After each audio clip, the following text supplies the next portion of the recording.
Damos por inicio la segunda mesa de diálogo. Soy Guadalupe López García, periodista, colaboradora en el portal Mujeres.net, integrante de la Red Nacional de Periodistas, consultora en género, políticas públicas, colaboradora, editora de investigaciones para la RENICE. También vendo manualidades, en fin. En esta segunda mesa de diálogo se hará una reflexión colectiva a través de un diálogo horizontal entre investigadores y periodistas sobre la función política de las emociones en los escenarios de violencia, en este caso del periodismo en México. Nos acompaña la maestra Ana Cristina Ruelas, Erna, directora regional en México y Centroamérica de Artículo 19. Muchas gracias, maestra Ruelas. Organización internacional que promueve y defiende el avance progresivo de los derechos de libertad de expresión y acceso a la información de todas las personas, de acuerdo con los más altos estándares internacionales de derechos humanos, contribuyendo así al fortalecimiento de la democracia. La organización se fundó en Londres en 1987 y toma su nombre del artículo 19 de la Declaración Universal de Derechos Humanos. Toda persona tiene derecho a la libertad de opinión y de expresión. Este derecho incluye la libertad de sostener opiniones sin interferencia y buscar, recibir y difundir informaciones e ideas por cualquier medio y sin consideración de fronteras. La Oficina para México y Centroamérica inició operaciones en 2006 y estos datos fueron tomados del portal electrónico de Artículo 19. Acompañará a la maestra Ruelas la doctora Oliva López Sánchez, profesora investigadora de la FES Iztacala, cocoordinadora de la RENICE y del comité organizador de este coloquio. El periodismo es considerado una de las profesiones más peligrosas en el país. Diversas organizaciones internacionales en materia de libertad de expresión y derechos humanos, entre estas Artículo 19, han informado sobre la violación de los derechos de las y los periodistas en el mundo.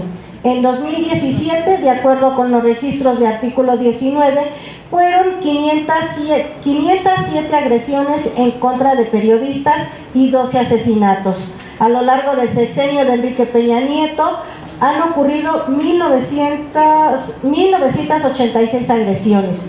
En 2018, los datos de la prensa reportan 11 asesinatos de periodistas, 9 hombres y 2 mujeres.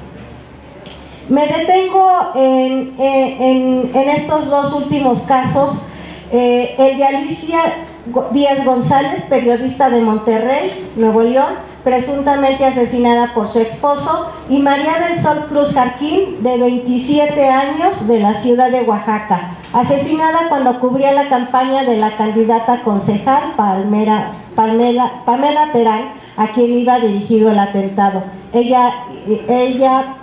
María del Sol y su chofer murieron. María del Sol es hija de la periodista Soledad Jarquín Edgar, amiga y compañera periodista de amplia trayectoria. Una de las conclusiones del informe de 2016 de Artículo 19 es que el Estado no puede proteger a los periodistas porque es el principal agresor. No es que los mecanismos de protección para periodistas y defensores de derechos humanos no funcionen o carezcan de presupuesto. Es que el Estado no quiere investigarse a sí mismo. No todas ni todos los periodistas son atacados. Son quienes se enfrentan al poder, los que cuestionan, los que revelan hechos de corrupción, los que realizan periodismo de investigación. En México interesa no solo lo que se informa, sino quién y cómo se informa. Las y los periodistas nunca han sido intermediarios entre el poder público y la ciudadanía. Son una parte protagónica, representan intereses igualmente.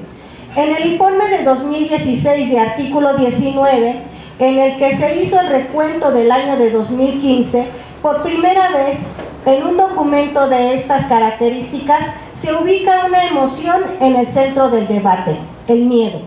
El título, miedo, es un acrónimo de miedo, impunidad, Estado, democracia, opacidad. La palabra miedo en letras blancas es la única que se destaca en esa portada de color negro. En el análisis de este recuento, Artículo 19 teje los escenarios a través del miedo. la geografía del miedo, las historias del miedo, las redes para vencer el miedo y el Estado como administrador del miedo. Hasta aquí esta pequeña introducción a un extenso tema, pues por ahora es importante escuchar distintas voces sobre lo que se piensa y también sobre lo que se siente en torno al tema que nos convoca hoy. Una forma de posibilitar un diálogo horizontal en esta mesa es que a través de intervenciones equilibradas en la medida de lo posible en cuanto al tiempo, para que facilite ampliar el número de intervenciones entre ustedes y nuestras especialistas. Dicho lo anterior, en su primera exposición de la maestra Cristina Ruelas y la doctora Oliva será de 10 minutos. Después de cada intervención, tanto las y los participantes como las expositoras se dará máximo de 5 minutos, por eso les pedimos que sea argumentada muy bien su exposición para que podamos avanzar en este diálogo. Igualmente, con el fin de mantener el flujo en esta conversación, de manera conjunta expongo algunas preguntas que nos puedan llevar a detonar este proceso de reflexión. También pueden ser retomadas por quienes participan en esta mesa o generar otras que consideren necesarias para este diálogo que por supuesto quedará inconcluso. De acuerdo con el título de esta mesa, se da por hecho que las emociones tienen una función política en los escenarios de violencia, en este caso en las agresiones a periodistas. ¿De qué forma se puede dar? O en su caso, ¿las emociones deben quedar fuera en el ejercicio periodístico? ¿Es el miedo la única expresión emocional que prevalece en esta profesión? ¿Cómo se redimensiona el miedo en el ejercicio periodístico? ¿Inhibe o alienta? ¿Se puede hablar de libertad de expresión como un sentimiento, un afecto, una emoción? ¿Qué hace que las y los periodistas, conscientes de poner en riesgo su vida, continúen con el ejercicio de su profesión? ¿Las emociones pueden ser un factor protector en el ejercicio periodístico? Uno de los objetivos de la mesa de diálogo es establecer puentes entre la academia, las instituciones y distintos actores sociales en temas de especial preocupación en la arena política y social, incorporando, creo yo, la dimensión emocional en la explicación de estos fenómenos. Desde la mirada de una periodista y una académica, ¿cómo se puede dar este vínculo en este tema que hoy abordamos? Por último, salvar la vida o defender la palabra. Iniciamos con la maestra Ruelas. La última pregunta es la más difícil de todas. Muchas gracias a todas y todos. Muchísimas gracias a Olivia y a Guadalupe. La verdad es que yo les comentaba que leer el análisis del informe de artículo 19 me hizo recordar el momento en el que lo estábamos construyendo y por qué llegamos a la conclusión que miedo tendría que ser el parámetro de cada uno de los capítulos. Y les cuento un poquito la historia. En México se había considerado que la violencia contra la prensa estaba muy focalizada hacia a las zonas del narcotráfico, que la mayoría de las y los periodistas que cubrían hechos relacionados con la seguridad y el narcotráfico eran los que mayor agresión, a los que mayor riesgo estaban sometidos, pero también a aquellos que estaban en zonas del norte del país principalmente, podían recurrir a la Ciudad de México y acercarse para pues tener un refugio de seguridad. Poco a poco empezamos a ver cómo la expansión de la violencia no solamente se concentraba en las zonas del norte del país y focalizadas por el crimen organizado, sino que ya se estaba empezando a generalizar la violencia y que una amenaza ya era suficiente para que las y los periodistas se silenciaran, porque sabían que podían ser asesinados, que la amenaza podía convertirse en algo tangible, en algo real. Y en ese momento fue en junio del 2015, asesinaron a Rubén Espinosa en la Ciudad de México, el lugar o el refugio de las y los periodistas que venían de diferentes partes del país que se encontraban en una situación de violencia extrema. En ese momento Rubén venía huyendo del estado de Veracruz, que se había convertido en el estado más peligroso para ejercer el periodismo en México y en el mundo.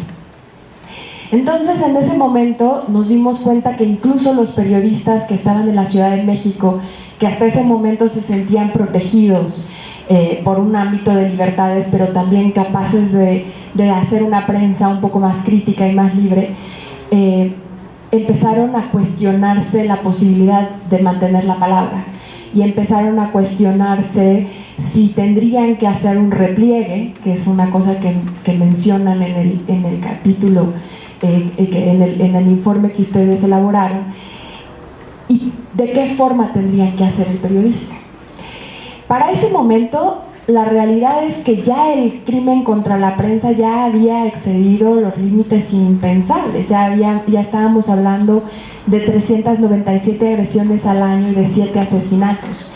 Pero también es cierto que cada vez estábamos viendo que la violencia se volvía más cínica y más desinhibida en plena luz del día, que ya no les importaba incluso a los policías municipales desarrollar la violencia en frente de cualquier otra persona, etc.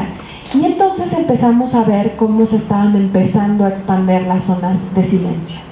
Las zonas de silencio nosotros les llamamos aquellas en que los periodistas han reconocido un código de conducta, ya sea por parte del gobierno o por parte del crimen organizado, en el cual ellos se adhieren a ese código de conducta y deciden dejar de publicar.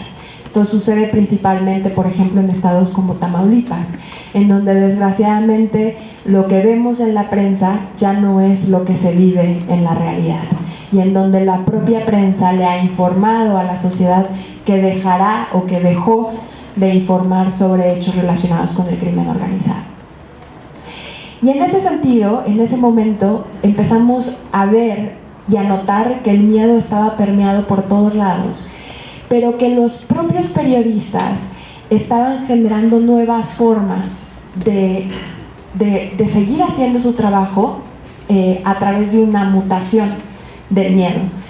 Y es muy interesante leer que el miedo se transforma en fuerza y en resistencia, porque precisamente desde el trabajo de artículo 19, y le decía a Olivia, el siguiente informe se llama Libertades en Resistencia, porque lo que nosotros vimos fue que el momento en el que el periodista decide unirse a otros periodistas que sienten el mismo miedo que ellos y que empiezan a dialogar sobre el miedo y a ver cómo están enfrentándose a ese miedo y cómo lo están manejando, se generan estas redes de periodistas que empiezan a generar protección. Protección para decir no vayas a esta zona, es un poco peligrosa, o si vas, estate monitoreado, informa a alguien qué es lo que vas a publicar, informa a alguien con quién te vas a reunir, haz protocolos de seguridad, no sigas con esta idea de que la nota es tuya y que nadie más la puede ver, porque al final los periodistas y las periodistas constantemente en un contexto de libertades buscan el prime time, ¿no? Buscan la nota, y entonces poco les informan a los otros sobre lo que están investigando. Esto pasó, por ejemplo, con el caso de Regina Martínez. Al momento de indagar sobre su asesinato, era difícil entender qué era lo que había pasado porque no le comunicó a nadie qué era lo que estaba investigando. Nadie de sus compañeros sabía específicamente qué era aquello que ella estaba investigando que pudo dar pauta a su asesinato. Y fue el primer asesinato en el gobierno de Javier Duarte. En ese sentido, los periodistas empezaron a compartirse información y empezaron a tomar medidas para seguir haciendo su trabajo y hacerlo de manera segura. Entonces decidieron eliminar su nombre y ceder al anonimato, pasar a, no sé si lo han visto, pero ya muchos medios cuando hablan de seguridad ya no ponen el nombre del periodista, ponen redacción, justo para protegerse.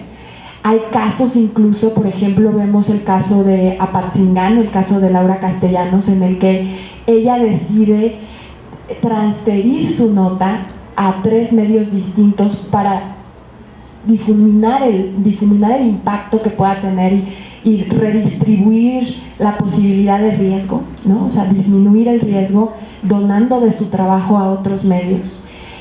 Vemos Panama Papers, vemos ahora la estafa maestra. Cada vez más los periodistas deciden decir vamos a hacer el trabajo en colectivo para reducir el nivel de riesgo y trabajar y seguir trabajando en lo que hacemos. Esto también ha llevado, y esto es algo también que se plantea ahí, y le digo, es que realmente ha sido muy revelador para mí, porque lo hacíamos en lo empírico y se volvió algo científico. Pero una de las cosas que nosotros planteábamos y veíamos cada vez más era cómo al final las y los periodistas estaban tratando de generar como una resistencia para seguir haciendo su trabajo en un contexto en el que sabían que ellos son los que te exponen a ustedes, a mí y a todos a la realidad de nuestro entorno. Sin las y los periodistas, realmente, ¿qué sabríamos de nuestro contexto? O sea, nos levantaríamos en la mañana, prenderíamos la tele y ¿qué veríamos?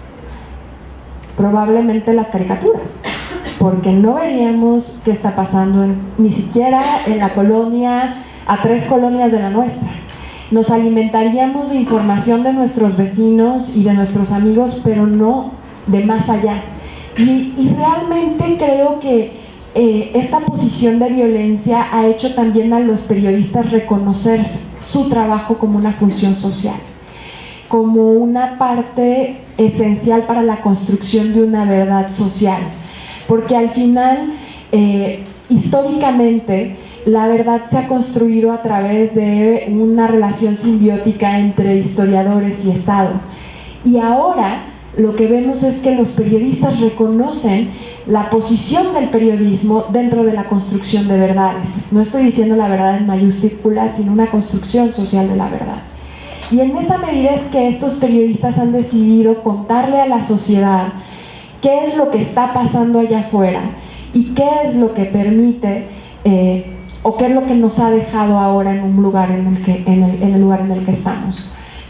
Una de las cosas que desde artículo 19 reconocemos es que tal vez sin el trabajo de las y los periodistas hubiera sido imposible que hubiera habido un rechazo tan grande en las pasadas elecciones del partido en el poder. Porque al final quienes nos expusieron hacia el estado de impunidad y de corrupción constante fueron ellos. Y al final también quienes hicieron más el trabajo de investigación que la Procuraduría General de la República no pudo hacer fueron ellos, pero sí fue a través del trabajo de redes. Y esto me lleva a decirles, que por último, para ya dar paso a lo otro, es ¿qué es lo que pasa con los periodistas que no logran vencer el miedo? Y cuando el miedo ya penetró las estructuras más profundas, lo veo clarísimo en comparación, veamos Tamaulipas y Veracruz. En Tamaulipas el miedo ya llegó a los huesos de las y los periodistas, y aquellos que decidieron sobrepasar el miedo se desplazaron de Tamaulipas, decidieron salirse de ahí. Los que se quedaron han decidido cambiar su perfil. ¿Por qué? Porque precisamente ya no confían en nadie, porque el miedo ha generado la situación en la que ya ni siquiera confían en sus personas más cercanas, en las que hablar, por ejemplo, en este contexto, les supone inmediatamente que hay halcones y que hay personas que les están escuchando y que pueden ser elementos para ir en contra de ellos. Un periodista nos contaba de Tamaulipas que el peor efecto de la violencia en Tamaulipas había sido el divorcio entre la sociedad y el periodismo, que al final la sociedad no era empática con el sufrimiento que estaban viviendo las y los periodistas, pero también el periodismo no había sido capaz de reflejar el dolor y el sufrimiento de la sociedad a través de sus páginas. Y esto es algo tremendo, eso es justo la ruptura y lo que genera el silencio. Definitivamente desde artículo 19 creemos que nada vale la vida de un periodista. Creemos que al final la fotografía que pudo haber causado la muerte de alguien va a hacer que ese periodista nunca más pueda volver a tomar fotografías, y no vale la pena dejar de tener esas fotografías. Y por eso es tan importante la generación de redes, los protocolos de seguridad, y los mecanismos de protección que se puedan llegar a tener. Por otro lado, tenemos el caso de Veracruz, en el que después del caso de Javier Duarte empezó a suceder lo mismo que en Tamaulipas. Empezaron a desconfiar de todos, ya no querían hablar con nadie, aún a pesar de que estaba el colectivo Voz Alterna y del que formaban parte tanto Regina Martínez como Rubén Espinosa, pues ellos mismos ya estaban tratando de desistir y replegarse y decir tenemos que cambiar de profesión. Pero empezó a haber dentro de Veracruz una red más amplia que se llama la Red Veracruzana de Periodistas, que empezó a acercarse y a compartir sus miedos y empezaron a generar protocolos de seguridad en conjunto. Y hoy pues Veracruz no ha llegado a ser tal cual una zona de silencio. Sí ha disminuido el nivel de flujos de información, pero ciertamente no ha llegado a los niveles de zonas de silencio como lo es Tamaulipas. Finalmente, nada más quiero decirles que una de las preguntas que hace constantemente el gobierno es ¿cómo explicamos? Porque ya el último fue miedo, después libertades en resistencia, en la que explicamos justo cómo el periodista se convierte en libertad en resistencia y transforma ese miedo. Y el tercer informe se llama democracia simulada. Ya no le pusimos algo que tenga que ver con las emociones, precisamente porque estamos trasladándole la responsabilidad del miedo y la resistencia al Estado. Y una de las preguntas que nos hacían en la Secretaría de Gobernación y en la Procuraduría General de la República es ¿cómo ustedes pueden decirnos que hay una democracia simulada si hay un periodismo de investigación vibrante, si cada vez vemos más a estas redes de periodistas, etcétera? Y justo creo que la respuesta está en este documento, porque los periodistas han tenido que ceder su nombre y han tenido que ceder su individualidad por un bien colectivo. Y creo que eso es, o sea, han transformado su miedo por hacer que México sepa y que la sociedad sepa lo que está ocurriendo allá afuera. Pero eso no quiere decir que ellos sean libres, porque al final no pueden poner su nombre. Al final definitivamente no pueden decir que ellos son quienes escribieron esas palabras. No son libres para decirlo y tienen que constantemente encontrar formas para seguir publicando. Con eso me quedaría y pues nada más.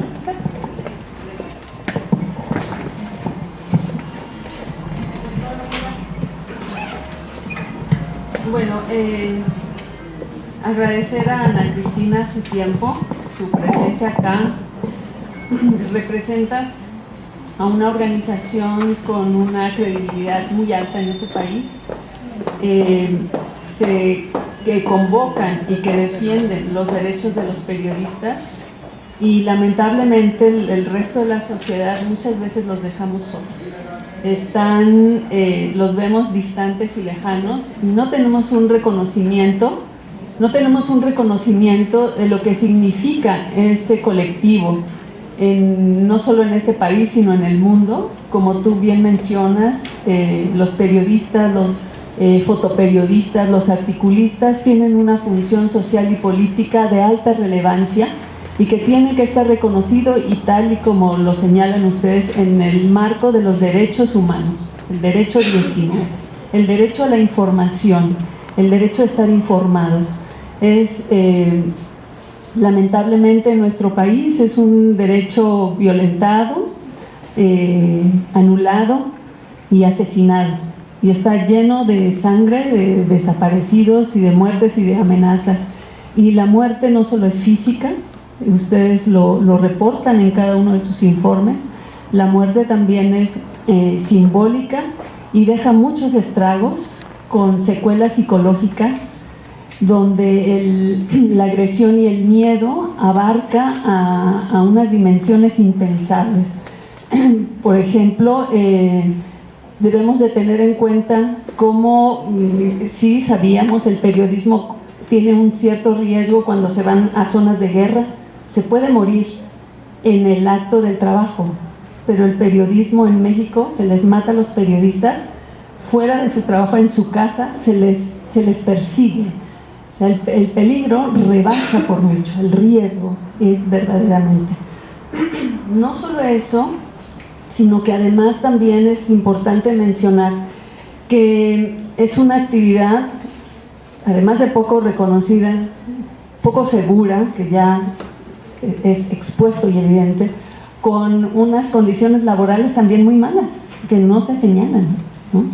Donde no hay condiciones, la paga es poca, es decir, hay una cadena de violencias y de agresiones sistemáticas que lamentablemente se invisibilizan y no quedan suficientemente expuestas. Por eso para las y los convocantes de este coloquio, tenerte aquí este día representando artículo 19 y todo lo que ello significa y poder establecer el diálogo con los aquí presentes es fundamental para nosotras y para nosotros.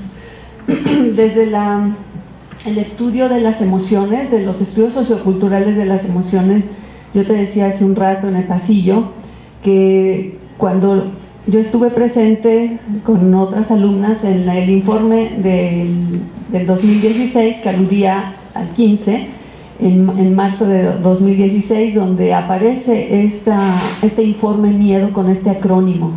A mí me parecía, cuando lo revisamos, que era una obligación y una responsabilidad social y académica dar respuesta a un análisis como este para difundirlo en la academia. Yo pienso, y lo dijimos aquí al día de ayer, que la universidad tiene un compromiso de vinculación fundamental que se queda muchas veces y lamentablemente en falta. Es una asignatura todavía pendiente para la universidad y la idea es tender puentes y tender un diálogo entre distintos actores para que en colaboración podamos tener agendas con las miras y con ojos de futuro, otro futuro que creo que nos merecemos todos.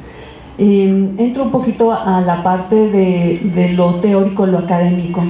Hay muchas teorías y los que están aquí presentes ahora ya se nos puede hacer moneda corriente, pues tenemos ya este sexto coloquio donde reflexionamos sobre la dimensión de las emociones, y no que estemos estudiando las emociones en sí mismas, sino estamos recuperando una dimensión de la vida que es fundamental para explicar los procesos sociales.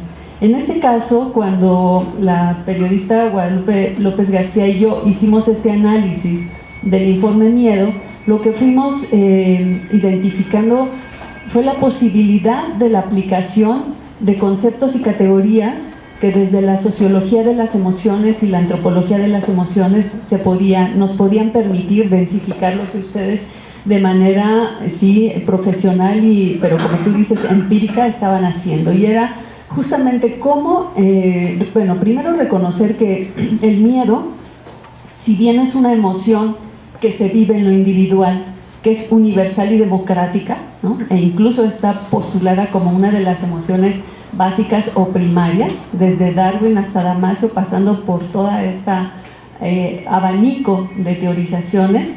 Lo cierto es que el miedo, los objetos del miedo son distintos y plasman y tienen efectos diferentes. Sara Ahmed, a quien se ha recurrido aquí, se ha mencionado muchísimo, pues tiene una obra fantástica entre las que está postulando justamente cómo el miedo se puede convertir en una política de la afectividad, pero no solo eso, también se puede convertir en una cultura. El miedo es una cultura. ¿Por qué?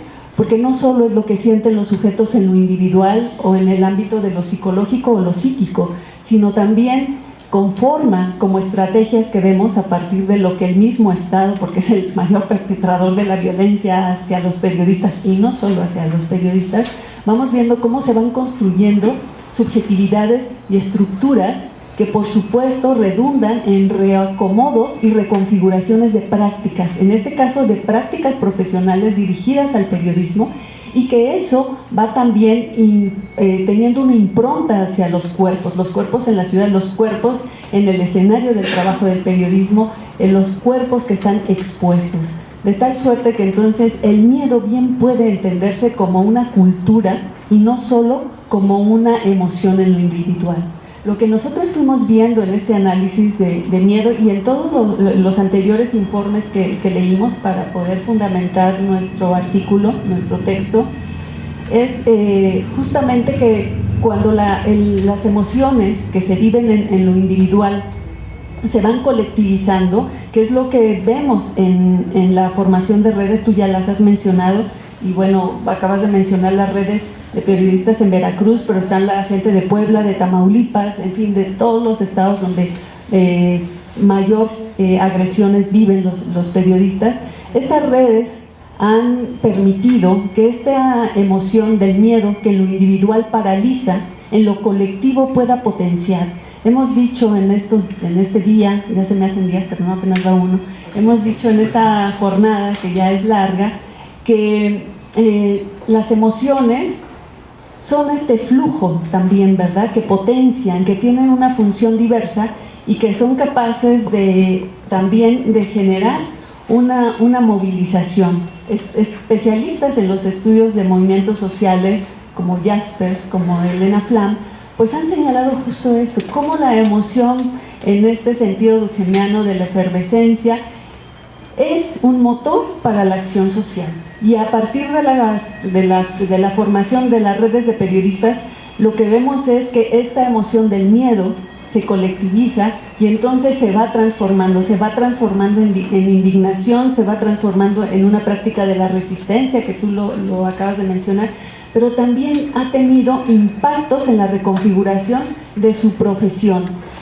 Y ya lo mencionabas tú también, se ha profesionalizado una actividad que, aún siendo una profesión, había sido caracterizada por un individualismo, por un recelo de la nota pristina, pues, ¿no? La vida por la nota, que son de las cosas que se daban en la preparación en las universidades como lema del periodismo, y hoy día eso se ha cambiado. O sea, hay una profesionalización de la práctica del periodismo. Eso es una reconfiguración y eso obedece más allá de sus diferencias, porque por supuesto que hay diferencias y dificultades entre los distintos medios, pero ¿qué los ha unificado? La peligrosidad que significa ejercer su profesión en este país. Entonces, en esta manera de organizarse a partir de redes, sí tienen, me parece que la dimensión emocional aquí juega evidentemente una función política, y no solo es la racionalidad como sistemáticamente en los medios se sigue manejando, y a veces también en la academia, como seguir separando las dimensiones racionales y emocionales como si estas fueran inconmensurables y si fueran verdaderamente ajenas entre sí. Entonces, bueno, yo cerraría con esto para dar paso al diálogo con la gente aquí, con Ana Cristina y Guadalupe. Bueno, pues abrimos el primer bloque de diálogo, 5 intervenciones como máximo, y hacemos una retroalimentación. ¿Quién gusta tomar la palabra? ¿No? ¿O continuamos acá? Porque, bueno, igual como periodista, que es mi profesión primaria,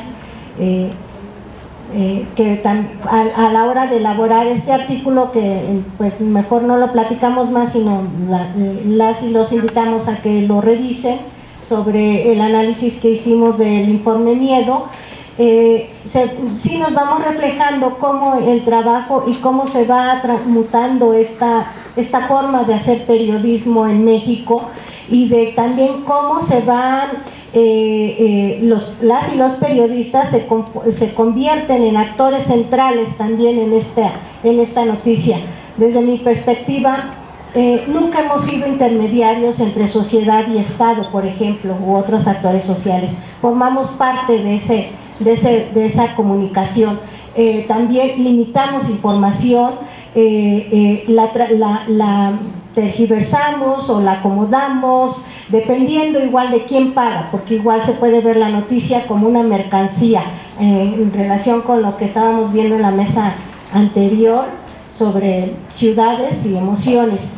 Entonces, este ejercicio periodístico, sobre todo quienes lo vivimos, pues somos quienes estamos en esos escenarios de violencia, y como también los repliegues pueden ser diferentes igual hasta en la cobertura de la información.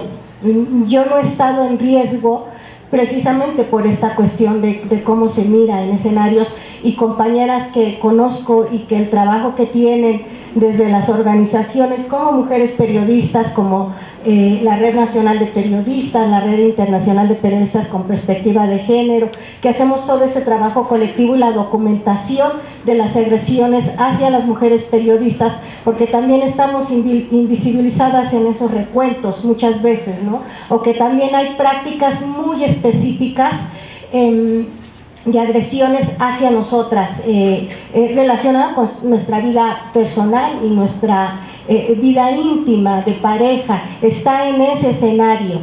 El caso de Alicia Díaz, la periodista que fue asesinada este año, en donde el Estado se lava las manos porque la mata su ex esposo.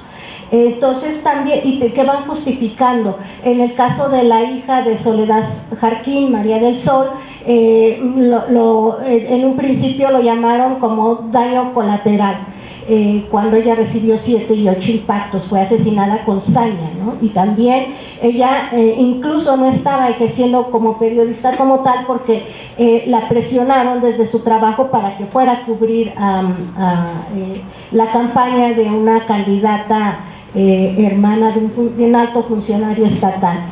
Entonces, desde esta perspectiva de la dimensión emocional, que a mí me parece fundamental que se incorporen estos análisis, en el caso de nosotras como en esta profesión, porque considero que es fundamental para explicar estos fenómenos y también para cambiar la perspectiva y la forma de mirar los problemas.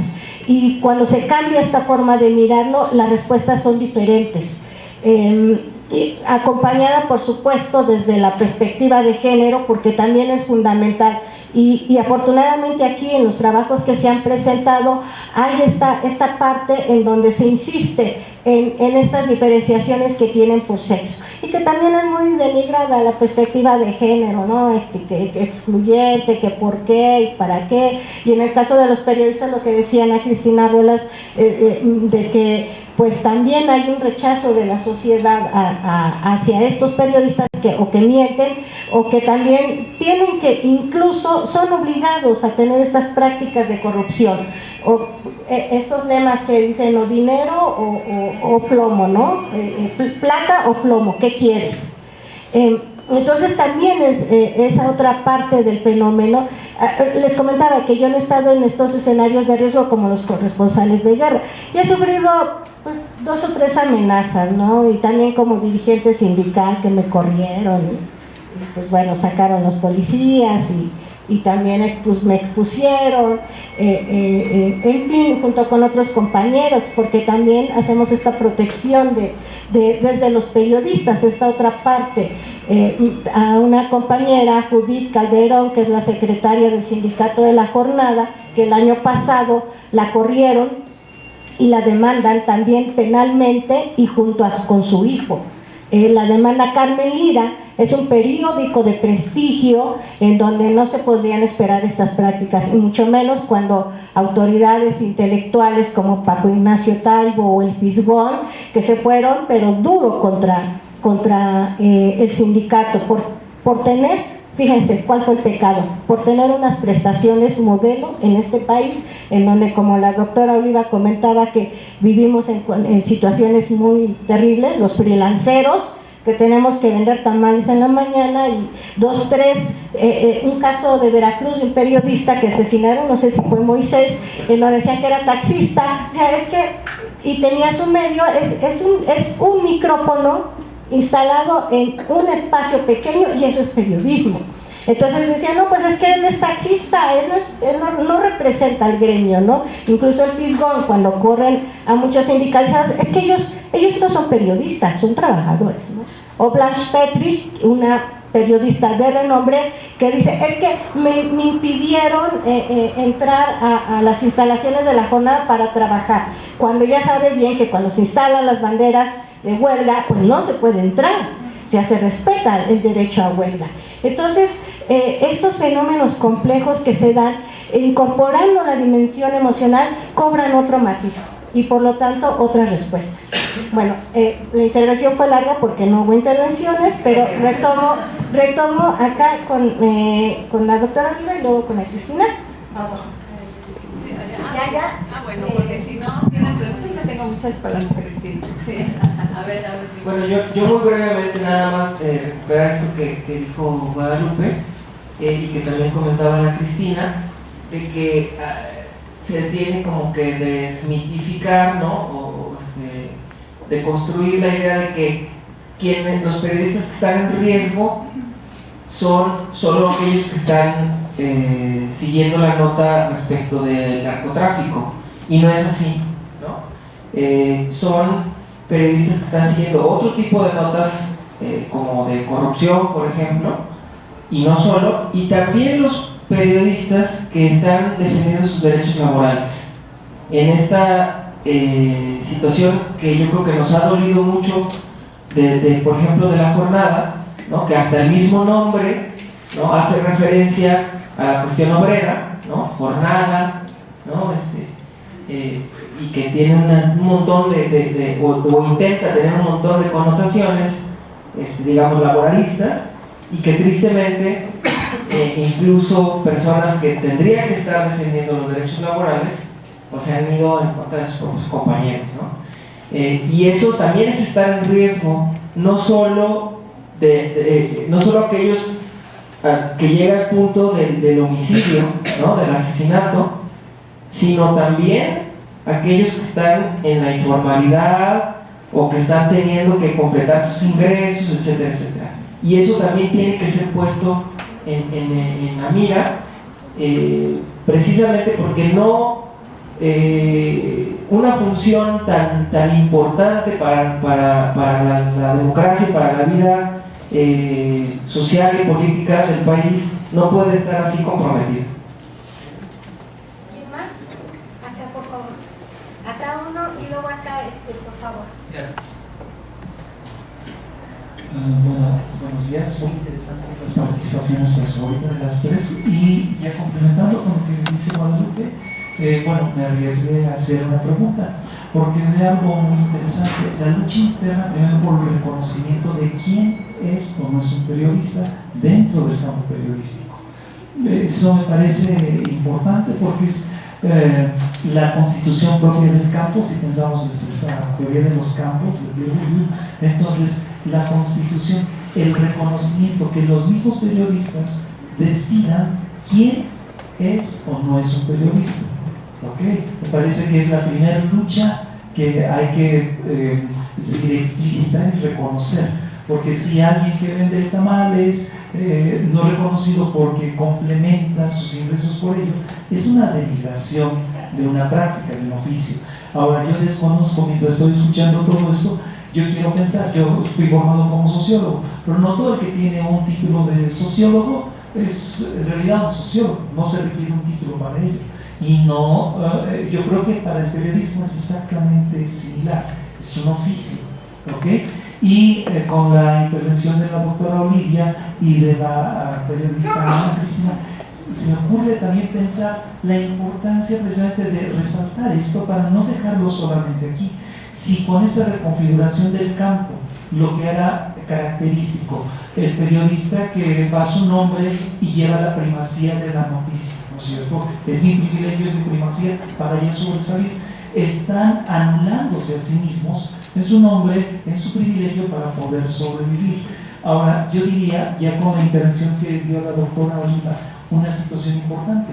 Recuperar quizás todo esto para la academia en un momento dado, y los periodistas que están en formación en las escuelas, estar advertidos de todas estas situaciones y de estas estrategias que la colega estaba comentando, porque es muy bonito hacer peroratas en cuatro paredes y revoluciones, les digo a mis estudiantes cuando hablamos de marxismo, ¿no? Hay que ser revolucionarios en cuatro paredes, pero la gente que está al frente está arriesgando sus vidas. ¿Cómo recuperar estas experiencias que nos comparte Ana Cristina precisamente en la academia? Yo creo que sería algo muy interesante tomar nota de esto y de alguna manera hacerlo llegar para que no quede solamente en cuatro paredes. Muchas gracias por sus intervenciones. Acá, por favor, compañero, y luego allá, compañera de Querétaro, la del estilo de vida, Querétaro, ciudad más bonita del país. Y después la Azteca. Y cerramos con la compañera para dar, yo voy a ceder mis respuestas a la Cristina y a la doctora Oliva, por favor. Gracias. Bueno, a propósito del tema que está trabajando, creo que también es muy interesante que además del miedo, sobre todo en los periodistas que han sido desplazados, entran muchos otros factores, ¿no? Emocionales. Es terrible, es muy triste cuando uno convive con ellos y ver cómo lo que amaban lo han tenido que dejar de hacer para vender sándwiches, para ir a las redacciones a vender cosas, ¿no? A veces cuando conocen gente aquí en México y buscar apoyo, ¿no? Sabemos que, por ejemplo, han hecho mercados de fotografía, ¿no? Los que han sido fotógrafos para sacar algún dinero, porque la verdad es que también el mecanismo de apoyo pues no le puede garantizar un sustento económico, que por sí es muy precario ya en el trabajo diario, esa es la realidad. Pues se quedan prácticamente sin nada. Yo creo que se enredan en muchas otras situaciones, porque además, bueno, las historias que yo conozco es gente que un día estaba aquí sentada y nunca pudo regresar a su casa, ¿no? Entonces, todo lo que tenía y la ropa que tiene se la regalaron, ha conseguido. Conozco gente que trabaja haciendo aseo, ¿no? Una gente muy cercana a mí que se vino de Veracruz, que pues nos pidió chance a muchos que nos conocía de, oye, dame chance de hacer aseo, lavarte de los platos, lo que sea, no tengo ni para comer, ¿no? O sea, de verdad la situación es muy complicada, es muy triste. A veces las cifras son muy importantes, ¿no? Porque definitivamente nos permiten ver el problema, pero todo lo que pasa en la vida de estas personas es terrible. Porque lo primero es que no pueden ejercer su profesión, ¿no? Y además no hay la garantía de que la puedan seguir haciendo por cuestiones de que la verdad que sí los buscan aquí en la Ciudad de México. A veces es impresionante cómo tienen intervenidos todos los teléfonos, saben dónde están. Esto que le pasó a Rubén pues fue una clara muestra de cómo prácticamente que estuviera aquí resguardado en teoría, sabían todos sus movimientos, ¿no? Y de los otros es lo mismo, ¿no? Incluso a veces cambian de casa cada mes. O sea, es una situación de vida muy complicada, ¿no? Yo creo que ahí será muy interesante pues, continuar visibilizando eso, seguir expresando eso, porque la realidad es que sí cae en una voz, pero además le arruinan la vida a una persona, a una familia y a todo su sector alrededor, ¿no? La verdad es que el gremio periodístico sí ha sido muy vulnerado. Guadalupe, que desde el caso también sabe que cada vez es más a veces complicado plantear temas, ¿no? Que a veces ya o sea, todo el ejercicio que era antes, lo delicioso que era el periodismo, como que se ha tenido que ir reconfigurando mucho, porque pues cada vez hay más riesgos, hay mucha complejidad, incluso hasta allá para venir acá al Estado de México para poder trabajar, ¿no? A veces tienen que salir huyendo del Estado, regresar a la Ciudad de México, porque por lo menos hay una garantía de cierta seguridad. Pero creo que sí, la vida de las personas cambia, hay miedo, pero también hay muchas otras emociones que ocurren por el simple hecho de que pues, no, lo que hacían un día se terminó así de manera súbita, y pues es volver a comenzar a hacer otras cosas, ¿no? Creo que también eso sería muy interesante que se pudiera continuar trabajando y visibilizar, ¿no? Gracias. Por favor, Aya, si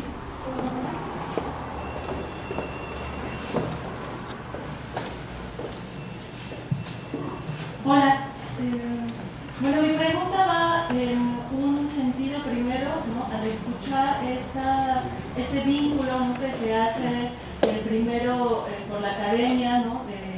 De quizá hacer mucho más académico algo que los periodistas han estado haciendo, quizá consciente o inconscientemente en la práctica, ¿no? Ahora, digamos, abstraerlo, ¿no? y mostrarlo en un enfoque mucho más académico me lleva a una duda, ¿no? Un tanto ansiosa de que se agradece esta parte de esa visibilización que se hace, ¿no? En estos espacios que son mucho más académicos, pero mi duda va en hacia dónde entonces la academia o nosotros que estamos de alguna u otra forma en este medio académico, cómo podemos entonces no solamente ayudar a visibilizar, sino que otra cosa nosotros podemos hacer para acercar, no sé si a nuestros estudiantes o a los colegas, o qué papel nosotros podríamos tener en estos contextos, no solo del periodista, ¿no? Porque si bien es cierto que el periodista, como lo decía la doctora Oliva, es quizá uno de los ejemplos mucho más dramáticos en el sentido de que no solo literalmente hablando, sino como lo decía el compañero que habló antes de mí, de todo este cambio estructural, ¿no? De las formas que se entiende la vida del periodista, de las formas de ganarse la vida de un sujeto, que decía, el periodista es quizá la forma más dramática en la que se ve cómo el estado o el contexto de violencia en el que nos encontramos ha trastocado a ese tipo de sujetos, no ese tipo de trabajadores, pero que también nos ha trastocado a nosotros, ¿no? Que quizá también nosotros estamos haciendo estas estrategias, quizá nosotros también estamos haciendo estos cambios en la cotidianidad con nuestros modos no solo de empleo, sino de desenvolvernos en la cotidianidad cuando viajamos o simplemente cuando salimos de la casa al trabajo. Nosotros, de este lado de la academia, ¿en qué podemos colaborar ahora que se abre este espacio y que hay esta participación de estos dos lados, el académico y el no académico, ¿no? De este lado, ¿qué más podríamos hacer? ¿No? Un poco de luz. Gracias. Por favor, perdón que no conozca los nombres. Adelante. Saca, por favor, Giovanni.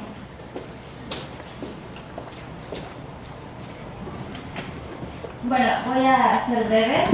Me surge una pregunta respecto a los comentarios que he estado escuchando.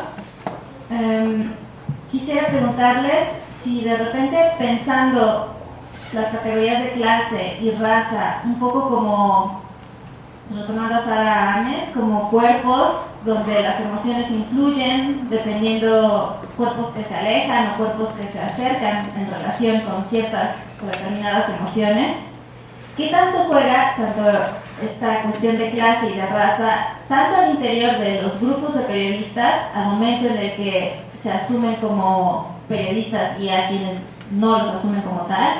¿Y qué tanto también participan estos dos conceptos, cuerpos, en la predisposición que tiene el Estado para ejercer su poder? Quisiera ver qué han encontrado al respecto. Bueno, cerramos el bloque. Entonces, doctora Oliva, me permite que le dé primero la palabra a Cristina Ruelas. Bueno, voy a tratar de tocar todos los puntos. Definitivamente es bien interesante porque durante el tiempo de Felipe Calderón, la mayoría de las agresiones que veíamos eran aquellos periodistas que estaban investigando hechos de seguridad y crimen organizado. Y en la transformación con Enrique Peña Nieto se convirtió la corrupción, el análisis de la corrupción y la política, o el vínculo de la narcopolítica, como las investigaciones de mayor riesgo. Esto no quiere decir que los periodistas de otras categorías no reciban diversos tipos de agresiones. De hecho, por ejemplo, las periodistas que empiezan a trabajar en temas deportivos son sujetas de agresión constantemente. Una agresión diferenciada, tal como lo menciona Guadalupe, en la que se asume por el machismo que ese es un espacio exclusivo para hombres y por lo tanto las mujeres no pueden hablar de deporte. También es cierto que existen, es muy distinta, y por eso se tiene que diferenciar la violencia principalmente entre hombres y mujeres periodistas, porque precisamente, por ejemplo, si nos podemos saber en el caso de Pegasus, de la intervención ilegal y el espionaje, a la única que pusieron como objetivo a su hijo fue a Carmen Aristegui, no así a los hombres que estaban investigando. En ese sentido, creo que es importante decir cómo es diferenciada esa violencia y también por qué las periodistas, en algún momento la violencia a la que están sometidas las periodistas, sí las pone en un lugar distinto de la emoción del miedo porque se traslada a sus familiares.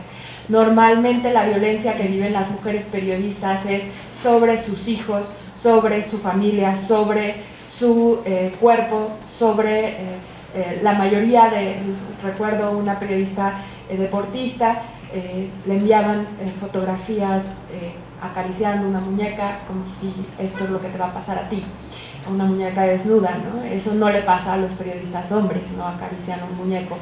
En el caso de las periodistas sí. Y constantemente además las periodistas mujeres están constantemente sujetas al estigma. Tú decidiste hablar de esto, decidiste salir del encierro y participar en el espacio que es reconocido para los hombres, y en esa medida tú te tienes que callar y tú tienes que asumir las consecuencias. Sin embargo, creo que ahí hay un elemento importante, que es el elemento de las tecnologías de información, y esto me lleva al tema de quién es y quién no periodista. Las tecnologías de información han permitido que aquellas personas que no se han reconocido como periodistas den pauta a hacer un trabajo funcionalmente de periodista, que constantemente están proveyendo información a la sociedad y que si bien no tienen un título de periodista, sí llevan a cabo una función de informar. Y en ese sentido, desde el 85, la Comisión Interamericana de Derechos Humanos emitió una opinión consultiva diciendo: son periodistas aquellas personas que de manera funcional están constantemente proveyendo información a la sociedad.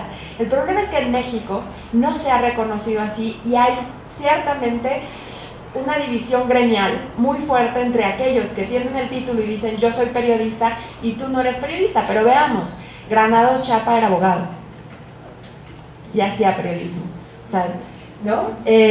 Mucha gente que hoy vemos, o por ejemplo el caso de Moisés Sánchez, el caso de Pedro Canché, ya mencioné el caso de Moisés Sánchez, pero voy a decir el caso de Pedro Canché, que es un periodista maya que fue acusado de sabotaje después de cubrir una protesta por el incremento del agua en Felipe Carrillo, Puerto Quintana Roo.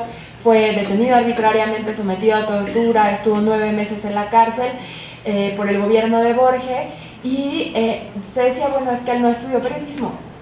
Sí, pero él era el que informaba a su comunidad qué era lo que estaba ocurriendo. Porque nadie más, porque pocos son los periodistas que se acercan a estas comunidades como Medellín de Bravo, en Veracruz, que es de donde era Moisés Sánchez, para informar sobre lo que está ocurriendo. Y la realidad es que estos periodistas, por ejemplo el caso de Moisés o el caso de Pedro, ellos estaban informando sobre el día a día, sobre los servicios públicos, cómo se viven los servicios públicos en las comunidades, los baches, la corrupción que hay municipal para decidir poner una cancha de básquet en lugar de poner drenaje y alcantarillado. Son cuestiones prácticamente básicas, y probablemente el periodismo no es el mejor periodismo de calidad. Tal vez si nosotros lo leemos no decimos tiene la sintaxis perfecta, pero están informando a su sociedad y siguen haciendo periodismo. En ese sentido, la Suprema Corte de Justicia, justo en el caso de Edwin Canché, que es otro periodista maya del estado de Yucatán, que fue sometido a tortura por parte de policías municipales, reconoce que el estado de periodismo ya es funcional, pero a partir solamente del año pasado. Y sigue siendo un debate. Yo en muchísimos eventos como estos tengo a personas, periodistas, que dicen no puedes seguir considerando periodistas a estas personas que no están colegiadas y que no tienen título. Definitivamente la libertad de expresión en México y el trabajo de periodista no se puede ver escindido de las relaciones laborales y del sistema económico de los medios, que está alimentado del gobierno, del dinero público. Históricamente en México el dinero público es un mecanismo de control eficaz, muy eficaz para el control de los flujos de información, y los medios y los periodistas están sometidos a este sistema económico, que al final pues genera precariedad laboral, ¿no? Pero genera también pues esta sensación desde la sociedad de la prensa está vinculada al poder, la prensa está vendida hacia el gobierno. Sin embargo, creo que si hay una lucha, no digo que sea una lucha ganada, creo que justo hoy salió una columna que decía que el 48%, que el sector con menos credibilidad para la sociedad mexicana es justo la prensa, precisamente por esta relación histórica que ha habido entre el gobierno y la prensa, pero creo que sí ha habido, de acuerdo a estas redes y esta formación de nuevos periodismos, ha habido un mayor vínculo entre la sociedad y el periodismo que les ha generado credibilidad. Desgraciadamente, si vemos en comparación, tras la masacre de Charlie Hebdo en Francia, se cerraron las oficinas, la gente salió a protestar, la gente salió a decir no más, hubo un rechazo general de la sociedad hacia el asesinato de las y los periodistas en Charlie Hebdo. Y aquí, en la marcha después del asesinato de Javier Valdés, fue en donde más personas estuvieron, pero si acaso éramos alrededor de 300 personas, no eran las miles y miles. En el caso reciente hace un asesinato de un periodista en Rumania, había miles y miles de personas que salían a pedir la renuncia del primer ministro, porque justo el asesinato de un periodista es el atentado contra la vida democrática de un país, y aquí la sociedad no salimos, no nos damos cuenta de que si matan a un periodista están matando al mensajero para mandar el mensaje del miedo. O sea, es que esa es la realidad.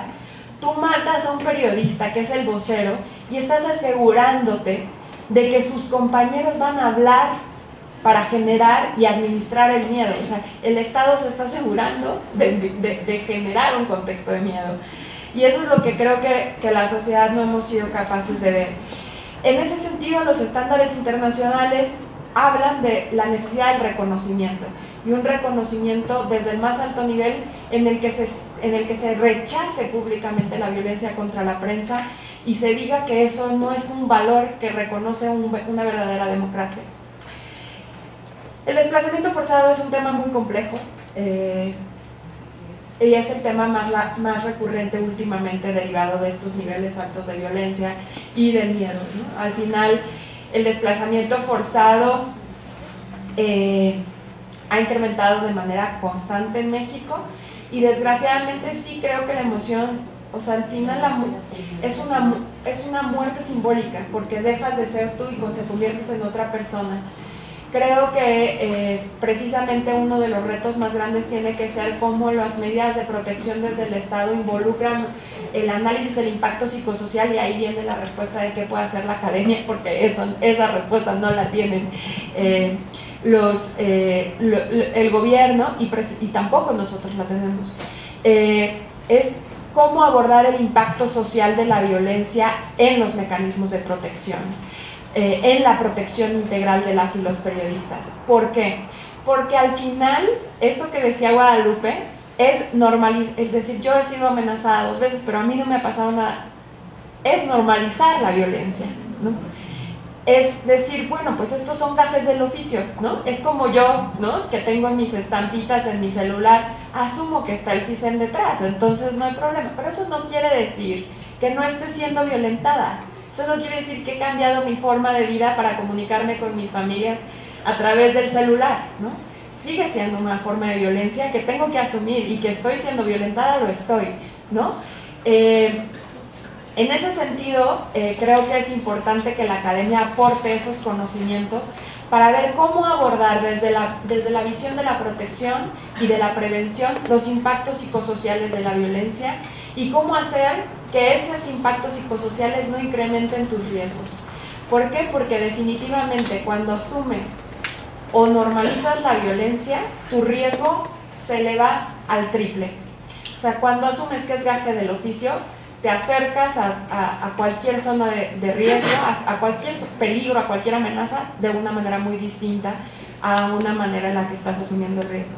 Ahora, para mí, este análisis, que les invito a todos a leer si no lo han leído, me permite tener elementos claros, y creo que ese es el trabajo también desde la academia, para responderle al Estado por qué sí vivimos una democracia simulada. ¿Por qué no existe un estado de libertades? Antes, como lo dije, era de una manera empírica, ahora puedo decir según Olivia López y Guadalupe López. No estoy siendo Juana la loca, estoy siendo la loca de los gatos, estoy diciendo realmente algo sustentado. Creo que el trabajo de la academia lo que nos permite a la sociedad civil es justo abordar con sustento en la medida en la que nosotros estamos viendo casos y a veces no somos capaces de hacer un zoom out de lo que estamos viviendo.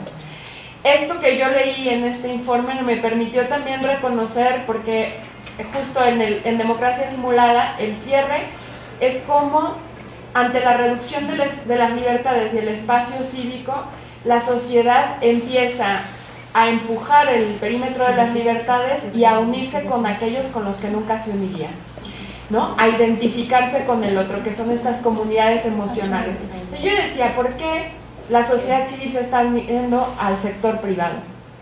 Ustedes lo han visto últimamente, ¿no? Que estamos firmando cartas con Coparmex, pero es claro, o sea, si lees esto entiendes que ante la violencia y el miedo nos volteamos a ver como algo, como que tenemos cosas en común, ¿no? Antes éramos totalmente escindidos, ahora encontramos puntos en común y luchas en común que nos hacen unirnos y probablemente después nos separemos, pero ahorita estamos unidos. Y ya, las demás le tocan. No, por todas las demás. No, en realidad yo solo quisiera puntualizar dos de las preguntas, o interrogantes, ideas, de qué se hace qué hacemos en la academia. Bueno, yo creo que parte de la respuesta ya la dio Ana Cristina. Yo la verdad me parece que es fundamental establecer este diálogo y recuperando pues varias de las opiniones de la misma gente involucrada en el periodismo para cuando se hace la pregunta ¿y qué hacemos para cambiar esto? Pues queda claro que no lo podemos cambiar de ya, pues, ¿no? Tendríamos y tenemos que apelar a cómo se hace política en este país y cómo se ejerce el poder público y el manejo de la seguridad, ¿no? Entonces, lo que hacemos en este espacio, y que pienso que sí trasciende las paredes, tiene que ver con una sensibilidad de qué nos pasa en la academia. A veces estamos demasiado adormecidos, por decir la manera más soft, ¿no? Me parece que tenemos una fragmentación entre lo que pasa en el mundo, en la vida social y a veces en las universidades, que podemos ser un satélite, y hay que decirlo, ¿no? Hay que hacer una mirada crítica. Visibilizar este tipo de fenómenos me parece que nos lleva a una colaboración de construir un sujeto político. En este país no hay espacios para construirnos como sujetos políticos. Y tengo un buen ejemplo, y aquí tengo a mi colega Diana Peláez. Ella trabaja en una institución, Uniminuto, es una universidad con unas particularidades que yo le pediría que ella pudiera explicar, pero que tiene, cuando yo conocí la institución y a la que fui invitada para impartir un curso, me sorprendió mucho que tienen una asignatura que se llama práctica en responsabilidad social. Y esta práctica en responsabilidad social culmina casi que es obligatorio para todos sus estudiantes que un año, y me corrige si estoy dando un dato equivocado, tienen que desempeñar o desarrollar práctica social en colectivos y en escenarios sociales de alta vulnerabilidad, pero que no solo desde la parte profesional de cada una de sus disciplinas, sino desde una parte política. A mí me sorprendió mucho estar en Bogotá y ver a un profesor en una práctica cómo adiestraba a sus estudiantes de cómo hacer una manifestación social, una manifestación pública para reclamar un mejor servicio de transporte, porque en ese momento se habían suscitado una serie de dificultades y violencias al interior del transporte público por la falta del mismo. Y la verdad es que cuando vemos las marchas acá en nuestro país, la pasada de la semana anterior, estudiantes de la UNAM, perdón, pero las consignas son ya de los 70s, o sea, tendríamos que estar revisitando una serie de cosas y estando en una actualización de las demandas y de la organización. Y eso nos habla de cómo la universidad, estamos ahí, Entonces, para mí eso es fundamental. Me parece que visibilizar estos fenómenos, está agotando. Gracias. Bueno, eso, pienso que tendríamos que armar de a poco estas acciones. La universidad es un espacio político y no hay que espantarlo, ¿no? Hay que orientarlo, y me parece que es fundamental tener este tipo de diálogos, y sobre todo, yo me congratulo de tener el día de hoy a Ana Cristina como un actor social. A veces los investigadores hacemos pura investigación extractivista, vamos a los lugares, sacamos la información, y ¿cuándo devolvemos? O sea, ¿cuándo nos comprometemos en al menos un diálogo de regreso? Y ahí está otra colombiana, Miriam Jimeno, cuando habla, y aquí veo al colega que ayer mencionó el trabajo bien claramente de lo que hace Miriam Jimeno en este otro concepto de comunidad emocional, en este proceso de construcción de paz, donde los involucrados tienen una participación muy horizontal y colaborativa. Entonces me parece que sí hay muchas maneras de aportar. No tengo la respuesta si definitivamente no es una solución, ¿no? Pero sí es una aportación, me parece. Bueno, la apresuré, doctora, por la cuestión de tiempo, por si va a intervenir para no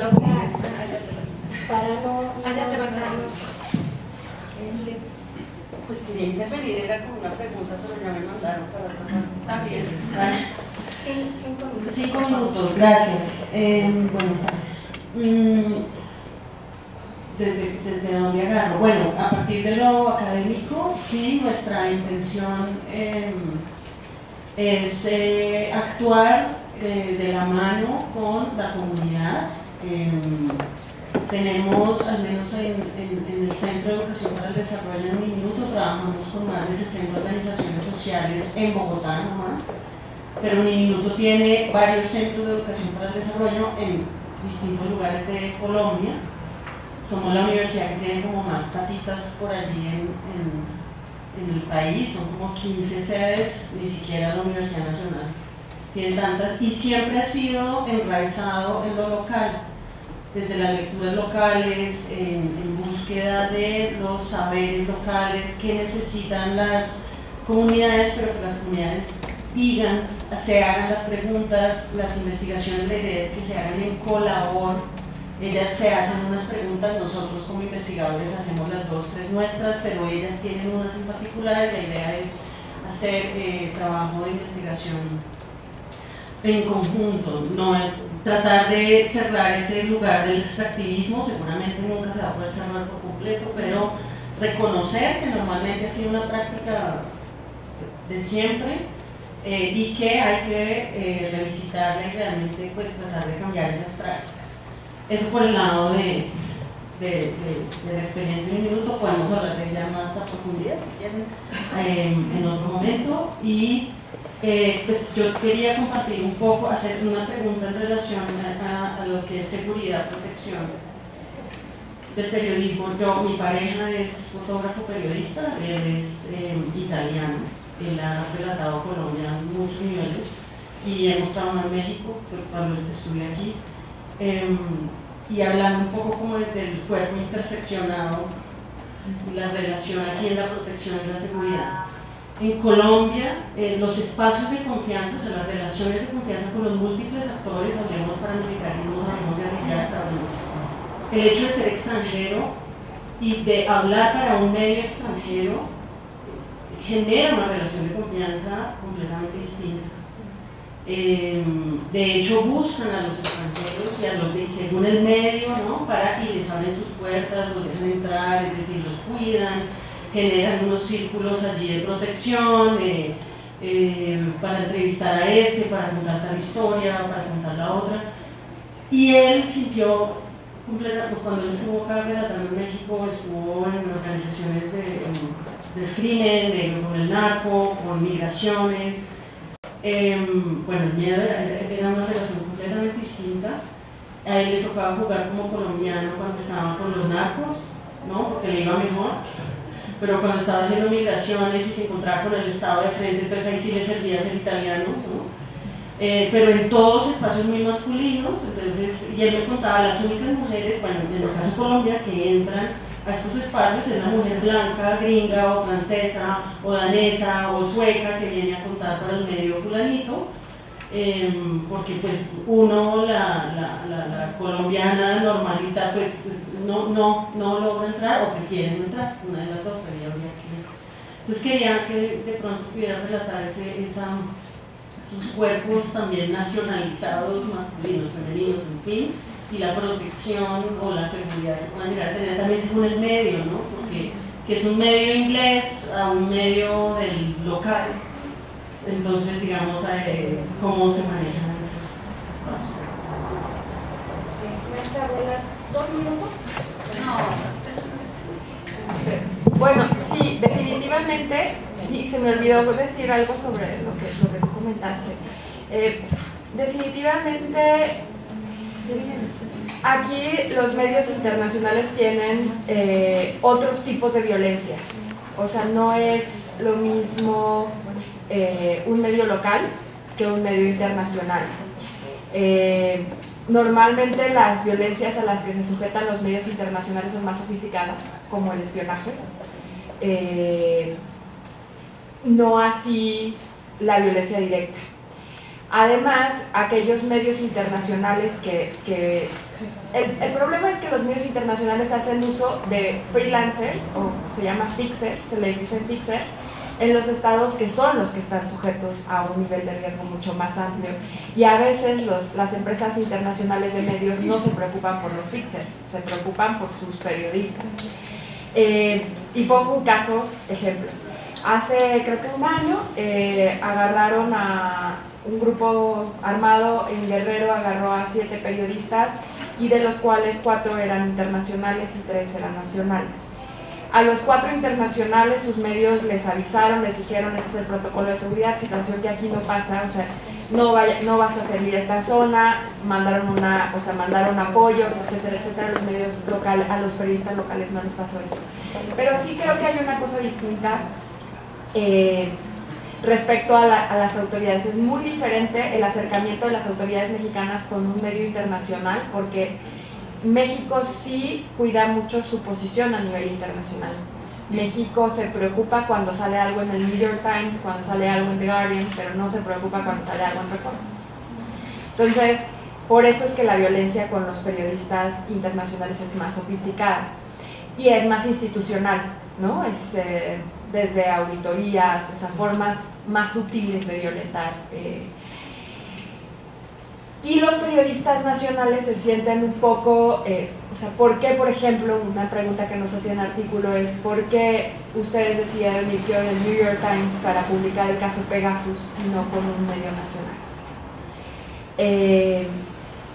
La respuesta era porque queríamos que el gobierno escuchara, ¿no? Pero ciertamente hay una sensación de desamparo respecto a la consideración o al reconocimiento de los medios nacionales. Y esto tiene mucho que ver con lo que tú decías. Sí es cierto que hay una gran diferencia entre, o sea, hoy la columna, te invito a leer la columna de hoy, tiene muchas cosas buenas y otras que no están tan buenas, de Hernán Gómez, en el Universal, porque dice la mayoría de los columnistas son blancos y son pues los que más ganan, ¿no? Los columnistas son blancos y vienen de una situación pues buena aquí. Los periodistas de radios comunitarias definitivamente tienen una forma, o sea, viven una violencia institucional tremenda, desde el permiso, desde la forma en la que les restringen el acceso al dinero público, etcétera, etcétera, etcétera. Las periodistas, no existen registros de cuántos periodistas indígenas han sido agredidos. Constantemente los periodistas que son sujetos a tortura son periodistas indígenas. O sea, este tipo de cosas suceden constantemente. Como ya dije, la violencia diferenciada entre hombres y mujeres es tremenda. Y definitivamente el nivel de protección, o sea, si sale, o sea, yo recuerdo que simplemente el único pronunciamiento que ha hecho Peña Nieto sobre la violencia contra la prensa es el caso de Javier Valdés, y es porque Javier Valdés fue reconocido a nivel internacional y toda la comunidad internacional salió a decir qué está pasando. Pero en todos los demás casos, o sea, era el 40 asesinato, o sea, ya era el 40 del tiempo de Peña Nieto y nunca se había pronunciado. Y Javier Valdés ganó el premio de Committee to Protect Journalists, había hablado en diferentes foros internacionales. Fue ese momento en el que salió y toda la comunidad internacional tuvo que rendir cuentas a toda la comunidad internacional porque solicitaron una rendición de cuentas.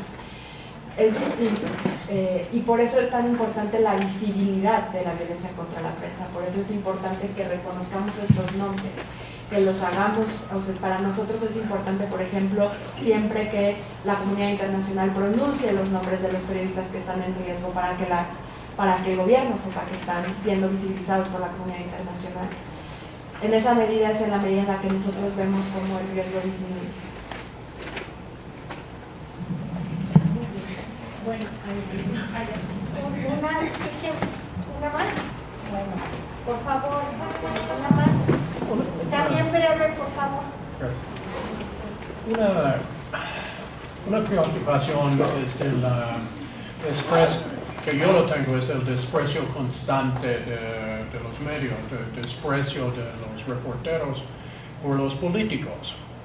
Vemos ahorita muy exitoso en Gringolandia con la cosa de Trump, con su fake news. Cualquier cosa está crítico de él y obviamente cosas muy obvio, muy comprobado, muy hechos ciertos. Si es crítico del gobierno, es fake, es noticias falsas. Noticia falsa y todos los medios son falsos. Solo los que están servidos y promovieron el gobierno son verdaderos. Y yo veo tanto éxito en que tengo miedo de está pasando acá y tengo miedo de fomentar esta cultura entre la clase política, de aprender qué tan eficaz es y el desprecio constante de cualquier medio que tiene crítica. Quiero su observación, por favor. Sí, definitivamente una cosa que desde el artículo 19 hemos dicho es el mayor promotor de noticias falsas en México es el gobierno, ¿no? Partiendo y a través del dinero público, ¿no? Pero es cierto que hemos visto un incremento del cuestionamiento a la veracidad de la información, por ejemplo ahorita con el caso de la estafa maestra, ¿no? Que estamos viendo eso. El gobierno de México ha impuesto una narrativa que todos nosotros nos hemos asumido, que es prensa vendida, ¿no? Esta es una narrativa muy redituable para la impunidad. Criminalizar a la prensa es muy redituable para la impunidad. Tú justificas que a un periodista lo maten porque está vinculado con el crimen organizado. Tú justificas que a un periodista le agredan porque estaba sentado al lado de una mala persona en un mal lugar, en un mal momento. La impunidad se justifica criminalizando.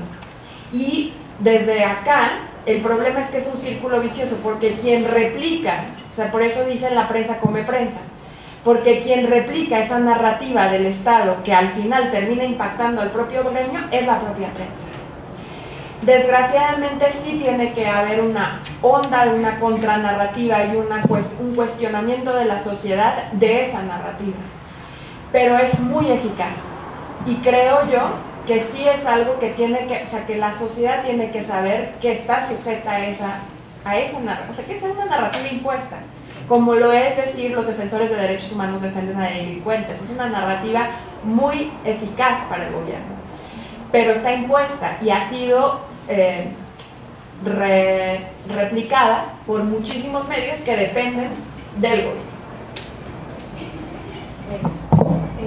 Pues como dije en un principio, este es un diálogo inconcluso. Realmente siempre nos vamos con más certezas con más dudas que con más certezas. Viendo las preguntas generadoras, todas de alguna manera se fueron respondiendo.